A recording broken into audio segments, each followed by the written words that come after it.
একদিন মাটির ভিতরে হবে ঘর রে মন আমার, কেন বাঁধো দাদার ঘর।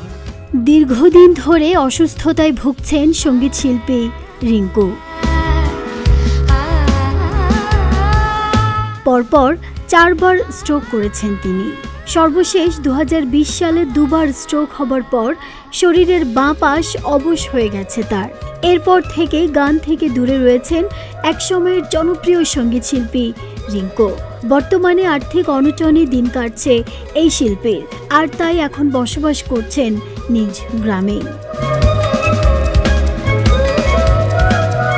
নওগাঁ রাজশাহী উপজেলার বড় সাঁওতা গ্রামের মহসিন আলী মৃধার ছেলে মশিউর রহমান রিংকু 2005 সালে প্রজাপ 1 সঙ্গীত প্রতিযোগিতার মাধ্যমে তিনি সবার নজরে আসেন, জায়গা করে নিয়েছিলেন সেরা 5-এ।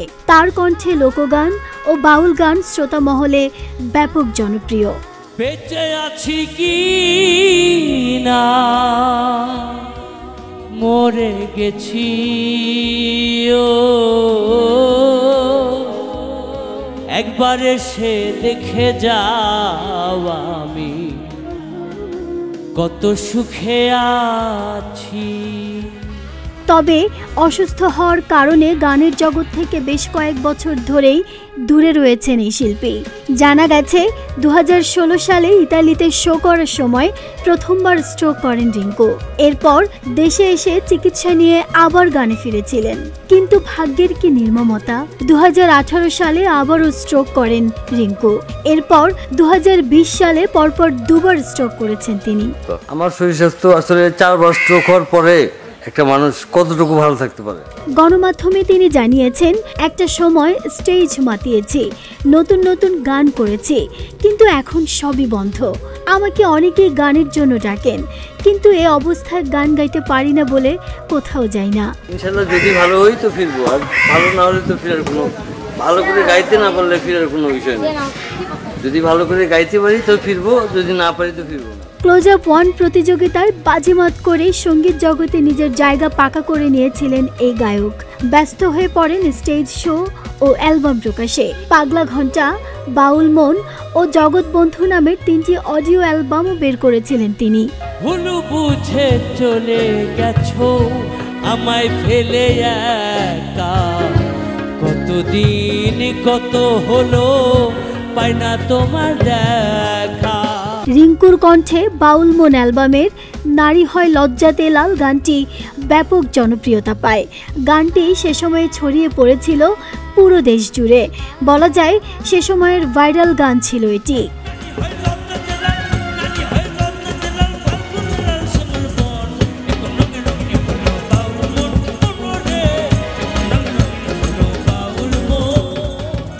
আবারও গানে ফেরার ইচ্ছে প্রকাশ করে রিংকু জানান, আমি যে গানগুলো গেয়েছি, আমার কণ্ঠের গান যারা পছন্দ করেন তারা সবাই আমার জন্য দোয়া করবেন, যাতে সুস্থ হয়ে আগের মতো গাইতে পারি।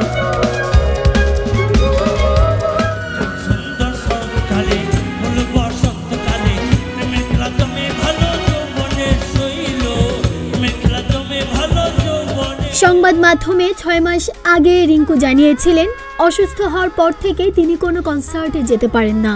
4 বছর ধরে চিকিৎসা ব্যয়ে ফুরিয়ে এসেছে সঞ্চিত টাকাও।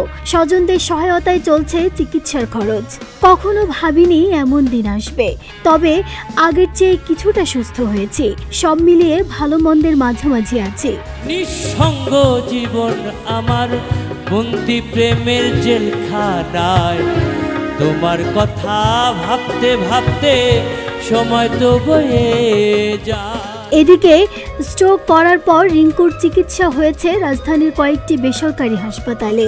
সাভারের সিআরপিতেও চিকিৎসা নিয়েছেন তিনি।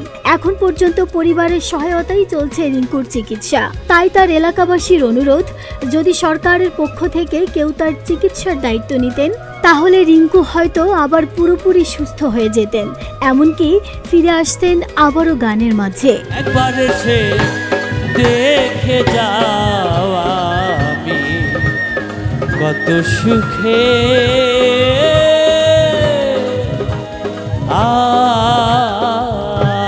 আছি। ডেস্ক রিপোর্ট, প্রতিদিনের বাংলাদেশ।